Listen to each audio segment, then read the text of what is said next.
Assalamualaikum warahmatullahi wabarakatuh. Alhamdulillahi rabbil alamin. Wassalatu wassalamu ala asyrafil anbiya'i wal mursalin wa ala alihi wa sahbihi ajma'in.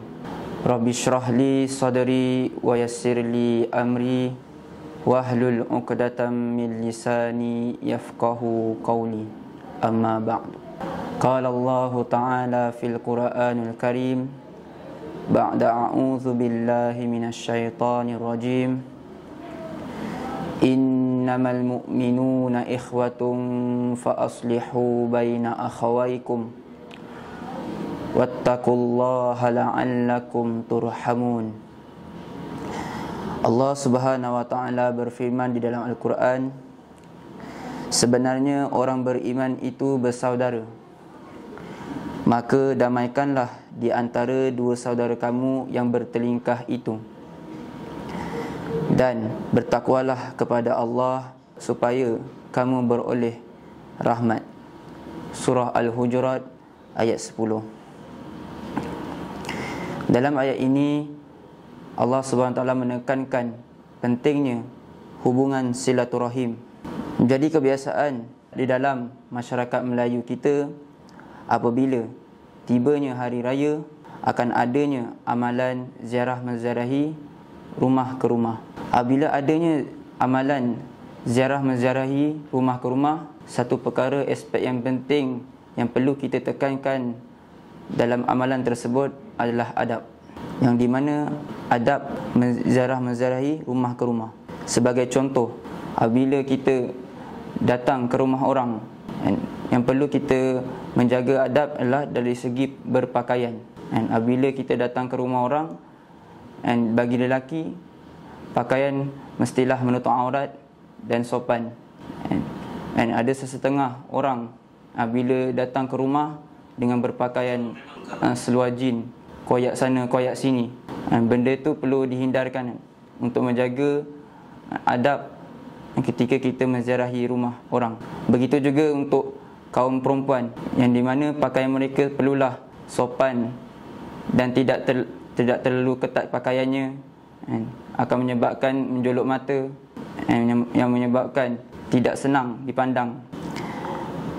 Yang kedua, apabila kita datang ke rumah orang, benda pertama yang perlu kita lakukan adalah bagi salam. Ada zaman sekarang ni ramai, apabila lebih-lebih lagi di kalangan budak-budak, apabila datang ke rumah orang terus terjah masuk ke rumah tanpa bagi salam. Jadi perkara ini merupakan satu perkara yang buruklah bagi masyarakat kita. Nabi SAW bersabda, apabila seseorang bertamu lalu minta izin, yakni mengetuk pintu atau mengucapkan salam sehingga 3 kali dan tidak ditemui, yakni tidak dibukakan pintu rumah, maka hendaklah dia pulang. Dalam hadis ini Nabi SAW mengajar kita supaya bila kita datang ke rumah orang, mestilah kita bagi salam. Bila kita datang ke rumah orang, bagi salam, Assalamualaikum, yang di mana diselangi dengan zikir Subhanallah walhamdulillah wala ilaha illallah wallahu akbar. Jadi tak ada orang yang jawab salaman, maka kita bagi salam yang kedua, yang di mana salam kedua lebih kuat daripada salam yang pertama, dan diselangi dengan zikir Subhanallah walhamdulillah wala ilaha illallah wallahu akbar. Tak ada orang yang jawab, kita bagi salam yang ketiga, yang di mana salam yang ketiga lebih kuat daripada salam yang kedua, dan diselangi dengan Subhanallah walhamdulillah wala ilaha illallah wallahu akbar. Jadi tak ada orang juga yang jawab salam, maka kita beredar dengan sangkaan yang baik. Mana tahu mungkin tuan rumah tengah berehat ataupun mungkin tengah memasak di dapur, tak dengar ada orang, ada tamu datang nak kunjung rumah. Jadi pentingnya adab ziarah menziarahi ke rumah orang ni, yang di mana benda amalan ini dapat mengeratkan hubungan silaturahim, dan juga terdapat banyak juga keistimewaan dalam menjalinkan silaturahim. Antara keistimewaan orang yang mengeratkan hubungan silaturahim ini akan mendapat keredaan Allah. Bila mana seseorang itu mendapat redha Allah, satu perkara dan nikmat yang besar bagi kita kan. Dan kedua, mendapat doa dari para malaikat. Dan umum kita tahu bahawa malaikat ni satu makhluk Allah yang tiada dosa. Setiap perintah yang Allah perintahkan pada malaikat ni akan 100% akan malaikat laksanakan. Jadi doa dia ni makbul.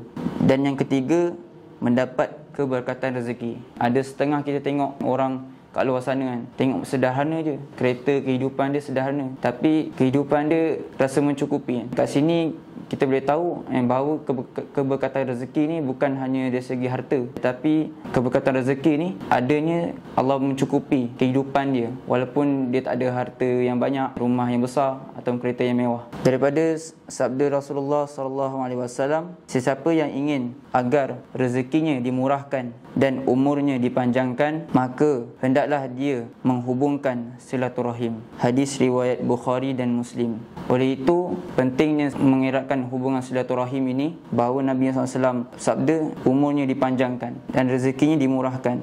Bahawa mengeratkan hubungan silaturahim adalah satu amalan yang sangat mulia. Oleh itu, marilah kita sama-sama, lebih-lebih lagi pada suasana hari raya ini, kita sama-sama menghubungkan hubungan yang baik antara keluarga, jiran, sanak saudara yang jauh, rakan-rakan, supaya kita tergolong dalam orang yang beruntung. Jadi semoga dengan amalan ini dapat memberi pembelajaran dan pengajaran yang penting dalam kehidupan kita dan dapat diamalkan dan disampaikan kepada orang lain. Jadi sampai di situ sahaja. Yang buruk itu datang daripada kelemahan diri saya dan yang baik itu datang daripada Allah SWT. Wabillahi taufiq wal hidayah. Assalamualaikum warahmatullahi wabarakatuh.